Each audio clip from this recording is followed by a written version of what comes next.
Lagi namin nadadaanan itong Royal Park Hotel sa Tagaytay at hindi namin nakalain na ganito pala kaganda sa loob. Kaya pala hidden gem ng Tagaytay ang tawag ng iba dito.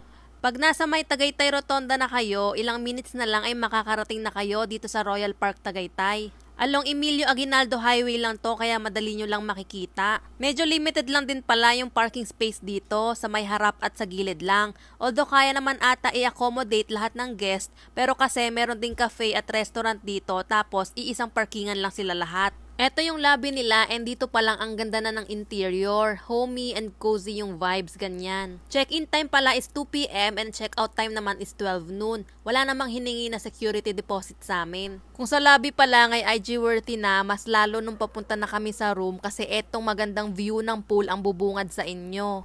Nasa gitna yung pool nila na napapalibutan ng mga rooms so tingin ko lahat ng rooms dito ay may pool view. Dahil maulan nung nagpunta kami, di namin masyadong na-enjoy yung swimming pool kasi malamig yung tubig. Buti na lang yung jacuzzi nila dito ay heated kaya dito na lang kami ni Gray Gray nagbabad.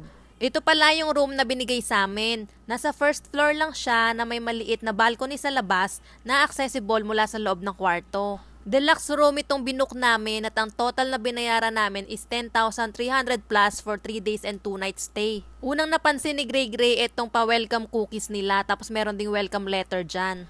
Ayan naman yung bed, I think queen size bed yan and may side table sa magkabilang gilid. Ito naman yung tapat ng bed, nandyan yung TV and may chair para pwedeng working area or vanity area, ganyan. Sa dulo merong minibar, may snacks dyan and syempre may ekstrang bayad yan. Tapos meron ding initan ng tubig, may mga kape, bottled water and mga baso. Sa loob naman ng cabinet sa baba, dito nakalagay yung mini ref nila. May mga inumin na sa loob pero may extra bayad din yan. Dito sa gilid ng bed, merong malaking cabinet kung saan nyo pwedeng ilagay yung mga gamit nyo. Diyan din pala nakalagay yung hotel sleepers, may mga hanger, may fire extinguisher, and yung SDB. Sliding door yung pinto ng CR. Very spacious at nagandahan ako sa interior kasi parang industrial vibes ganyan. Ang luwag ng shower area tapos ang ganda ng mga tiles na ginamit. Ito naman yung sa may lababo, meron na rin kasama mga toiletries and towels dyan. Malinis yung CR at in fairness, aesthetic din. Yung breakfast nga pala nila dito is dun sa Decada Restaurant na karugtong lang din ng hotel. Kasama na pala sa room rate yung breakfast, ayun nga lang, managed breakfast lang siya at hindi buffet breakfast. Medyo nanibago lang kami kasi usually pag nagsistaycation kami, buffet breakfast talaga yung kasama.